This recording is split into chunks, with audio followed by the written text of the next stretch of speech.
अब हम करेंगे estimation of the storage capacity of reservoir using mass curve. ठीक है, इसके लिए हमें सबसे पहले मास कर्व ड्रॉ करके रखना होगा। ये हो गया मास कर्व और इसके साथ साथ हमें 1 ईयर के लिए डिमांड कर्व ड्रॉ करके रखना है। ठीक है, ये डिमांड कर्व हो गया साथ में, ये हमारा हो गया फर्स्ट स्टेप। सेकेंड स्टेप में हमें क्या करना है, सेकेंड स्टेप में draw tangent parallel to demand curve. Demand curve जो है ये है जो इसके पैरेलल हमें टेंजेंट ड्रॉ करना है। कहाँ पे ड्रॉ करना है, एट द एपेक्सिस और पीक्स, जो इन कर्व्स का जो पीक होंगे वहां पे हमें टेंजेंट्स ड्रॉ करनी है। ठीक है, टेंजेंट्स जो होंगे मतलब वो पैरेलल होने चाहिए किसके, डिमांड कर्व के। इसके पैरेलल होंगे, ये कैसे प्रूफ हो सकता है, अगर ये एंगल हॉरिजॉन्टल से जो अल्फा है अगर यहाँ पे, तो ये भी हॉरिजॉन्टल से एंगल अल्फा होना चाहिए, ये भी अल्फा होना चाहिए, उससे हमें पता चल जाएगा कि ये पैरेलल है। ठीक है, ये करने की जरूरत नहीं है बट हमें इस तरीके से पता चल सकता है कि ये पैरेलल है। ठीक है, ये कर दिया। उसके बाद हमें क्या करना है, थर्ड स्टेप में हमें करना है measure the maximum vertical intercept of demand curve and inflow curve.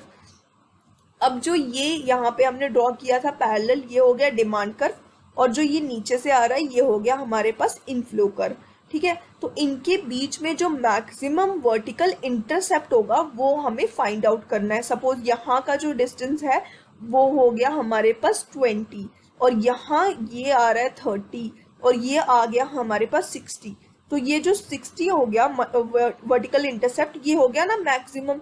तो हमने इसी तरीके से पूरे कर्व में जो मैक्सिमम वर्टिकल इंटरसेप्ट होगा वो निकालना है। ठीक है, इन दोनों के बीच का जो डिस्टेंस होगा, मैक्सिमम जो होगा वर्टिकल डिस्टेंस, वो हमने निकाल लेना है। ठीक है, और ये भी इसमें भी, इस कर्व में भी यही करना है, इसमें भी यही करना है। ठीक है, और फिर उसके बाद हमने लास्ट में चेक करना है कि इन तीनों में से जो मैक्सिमम होगा वो कौन सा है। ठीक है, सपोज ये आ गया हमारे पास 60 और ये आ गया 40 और ये 20, तो मैक्सिमम कौन सा हुआ, ये हो गया मैक्सिमम। ठीक है, तो ये हमारे पास आ जाएगा maximum vertical intercept of demand curve and inflow curve. ठीक है, ये आ गया इसका मैक्सिमम वर्टिकल इंटरसेप्ट। और इसका मतलब क्या है, ये जो मैक्सिमम वर्टिकल इंटरसेप्ट है ये क्या हो जाएगा, ये हो जाएगा हमारी स्टोरेज कैपेसिटी ऑफ रिजर्वॉयर। यही होगा हमारी स्टोरेज कैपेसिटी ऑफ रिजर्वॉयर। ठीक है, ये कैसे होगा ये मैं आपको क्लियरली समझाती हूँ। जैसे ये है, इसको हम जूम करते हैं थोड़ा, ये ग्राफ है ना, ये ग्राफ दिख रहा है आपको, ये इस तरीके से ये एक कर्व है।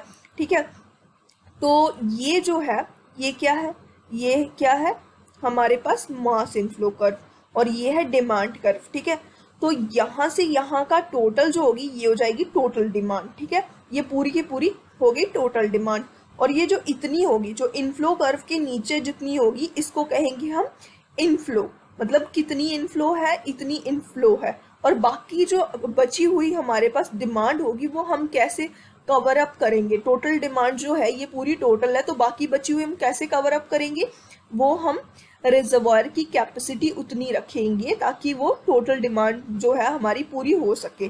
ठीक है, ये रिजर्वॉयर की कैपेसिटी हो जाएगी। ठीक है, ये हमारे पास हो गया मेथड जिससे हमें स्टोरेज कैपेसिटी ऑफ रिजर्वॉयर पता चल सकता है।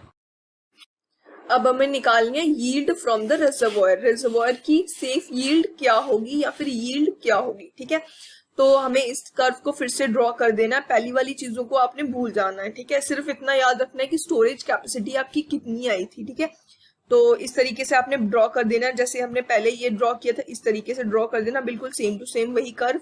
और हमने क्या करना है कि ये जो स्टोरेज कैपेसिटी है, फर्स्ट वाला जो ये था इतना पोर्शन था वो सेम ही रहेगा क्योंकि स्टोरेज कैपेसिटी जो आई थी वो यही थी, तो इसको यहाँ पे हमने ड्रॉ कर देना है। ठीक है, और यहाँ पे भी सेम टू सेम वही वैल्यू ये जो आई थी स्टोरेज कैपेसिटी की, यहाँ पे कुछ और आई थी ना, लेकिन हमने क्या करना है, ये जो यहाँ पे वैल्यू आई थी वो यहाँ पे ड्रॉ करनी है और यहाँ पे भी। ठीक है, इन तीनों जगहों पे बिल्कुल same to same storage capacity की वैल्यू, यहाँ पे 60 आई थी सपोज, और यहाँ पे 40 और यहाँ पे 20 थी ना, यहाँ पे भी इस बार 60 ड्रॉ करनी है, यहाँ पे भी 60 ड्रॉ करनी है और यहाँ पे भी 60 ड्रॉ करनी है वर्टिकल इंटरसेप्ट। ठीक है, इस बार ड्रॉ कर देनी है। और फिर उसके बाद क्या करना है, यहाँ पे टेंजेंट्स ड्रॉ नहीं करने हैं हमने, यहाँ पे इन पॉइंट्स को, ये एपेक्सिस जो है P से और ये इसका जो x का जो टॉप डिस्टेंस होगा, इन दोनों पॉइंट्स को हमने ज्वाइन कर देना है। इसको भी ऐसे ज्वाइन कर देना, इसको भी ऐसे ही ज्वाइन कर देना और इनको एक्सटेंड कर देना है। ठीक है, ज्वाइन करके एक्सटेंड कर दिया।